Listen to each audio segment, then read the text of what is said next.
ये कहानी टूनी चिड़िया की है जो कि एक पेड़ पर अपनी माँ के साथ रहा करती थी।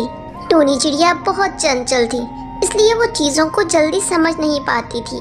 लेकिन उसकी माँ बहुत गरीब थी। वो बहुत मेहनत करके अपना और टूनी चिड़िया का गुजारा करती थी। टूनी चिड़िया की माँ टूनी चिड़िया मेहंदी बेचकर अपना गुजारा करती थी।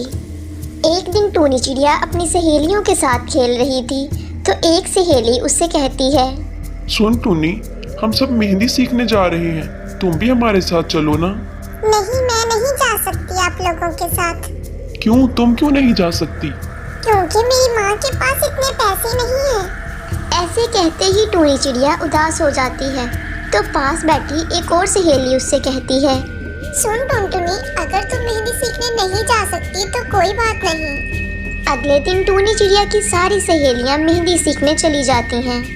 अगले दिन जब टूनी चिड़िया अपने घोंसले में वापस आती है तो जो उसने देखा उसे देखकर टूनी चिड़िया बहुत उदास हो जाती है। वो घबरा कर टूनी चिड़िया से पूछती है, क्या हुआ टूनी, तुम रो क्यों रही हो?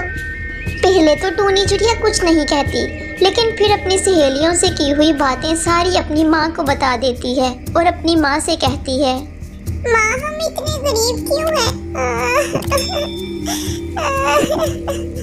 ऐसा कहकर टूनी चिड़िया रोने लगती है और उसकी माँ अपने बच्चे को उदास देखकर वो भी रोने लगती है। ये सब कुछ बाहर बैठा हरी तोता देख रहा था। वो जल्दी से टूनी चिड़िया के पास जाता है और उसे पूछता है, क्या हुआ टुनटुनी बहन, तुम दोनों माँ बेटी ऐसे क्यों रो रही हो? क्या बताऊं तुम्हें, टूनी चिड़िया मेहंदी सीखना चाहती है, लेकिन मेरे पास इतने पैसे नहीं हैं कि मैं अपनी बच्ची को मेहंदी सीखने भेज सकूं।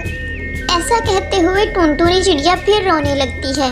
रो मत टुनटुनी बहन, तुम्हारी बेटी को मेहंदी लगाना मैं सिखा दूंगा और तुम्हें पैसे भी नहीं देना पड़ेंगे। क्या क्या सच में तुम मेरी बच्ची को मेहंदी लगाना सिखा दोगे?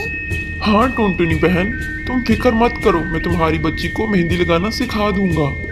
हरी तोता की बात सुनकर टूनी चिड़िया बहुत खुश होती है और टूनी चिड़िया से कहती है, सुन टूनी बेटा, तुम मेहंदी लगाना सीखना चाहती थी ना, अब तुम्हें देखना हरी तोता भाई मेहंदी लगाना सिखाएंगे।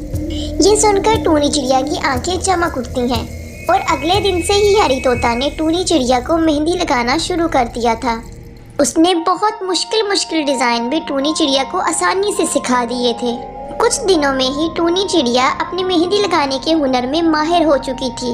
उधर इसकी सहेलियां भी क्लासें ले रही थीं। सबको ही अपनी मेहंदी सीखने पर बहुत फख्र हो रहा था, लेकिन टूनी चिड़िया की एक सहेली सुंदरी कवि कहती है, मैं तो तुम सबसे अच्छी मेहंदी लगाती हूँ। ये कहकर वो वहाँ से चली जाती है। सुंदरी कवि अपने हुनर पर बहुत घमंड करने लगी थी। दूसरी तरफ टूनी चिड़िया ने जंगल के दूसरे पक्षियों को मेहंदी लगाना शुरू कर दिया था। सभी पक्षियों को उसकी लगाई हुई मेहंदी बहुत पसंद आती थी। आहिस्ता आहिस्ता वो अपने काम में माहिर होने लगी और उसको अब मेहंदी लगाने के पैसे मिलने लगे, जिससे उनकी गरीबी आहिस्ता आहिस्ता ख़त्म हो रही थी, जिसे देखकर टूनी चिड़िया और उसकी माँ टूनी चिड़िया बहुत खुश थी। जब इस बात का पता टूनी चिड़िया की सहेलियों को लगता है तो वो बहुत खुश होती हैं और खुशी खुशी टूनी चिड़िया से मिलने चल पड़ती हैं। टूनी चिड़िया की सहेलियाँ उसकी बहुत तारीफें करती हैं, लेकिन सुंदरी कवि जो उनमें बैठी हुई थी उसको टूनी चिड़िया की इतनी तारीफें पसंद नहीं आती। सुंदरी कवि चिड़ियों के सरदार कड़कनाथ सेठ की दोस्त थी।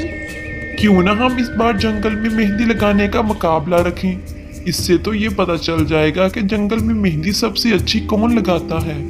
सरदार सुंदरी कवि की बात मान लेता है और वो अपने दोस्त बंटी कबूतर से कहता है, बंटी, जंगल में मेहंदी लगाने का मुकाबला मुनक्किद करवाओ। जंगल में फंक्शन की तैयारियां हो ही रही थी कि सुंदरी कवि अपने दोस्तों से कहती है, देख लेना, ये मुकाबला तो मैं ही जीतूंगी। सुंदरी कवि को अपने काम पर बहुत घमंड हो गया था। जब मेहंदी का मुकाबला शुरू हुआ तो सभी पक्षियों को इनकी मेहंदी के डिज़ाइन दे दिए गए, लेकिन टूनी चिड़िया को सुंदरी कवि ने बड़ा मुश्किल सा डिज़ाइन दिलवाया और सुंदरी कवि मन ही मन में सोचने लगी, ये टूनी चिड़िया तो पागल है, देख लेना, इतना मुश्किल डिजाइन ये नहीं बना पाएगी अब। और फिर देखना ये मुकाबला हार जाएगी। और मैं ये मुकाबला जीत लूँगी। ये सोचते ही सुंदरी कभी खुश होती रहती है और इसी तरह टाइम ख़त्म हो जाता है। जब रिजल्ट आता है तो सरदार टूनी चिड़िया को पहला नंबर और दूसरा और तीसरा नंबर इसकी सहेलियों को देते हैं। जब लिस्ट में सुंदरी कव्वी का नाम ना आया तो वो बहुत अफसोस करने लगी और उसका सारा घमंड चूर चूर हो गया। तो दोस्तों, इस कहानी से हमें सबक मिलता है कि हमें कभी भी अपने हुनर पर घमंड नहीं करना चाहिए। प्यारे दोस्तों, अगर आपको हमारी कहानी पसंद आई है तो प्लीज़ वीडियो को लाइक कर दें और अपने दोस्तों के साथ शेयर कर दें और हमारे चैनल को सब्सक्राइब करके बेल आइकन पर क्लिक कर लें ताकि आपको हमारे आने वाली हर वीडियो मिल सके। Thank you.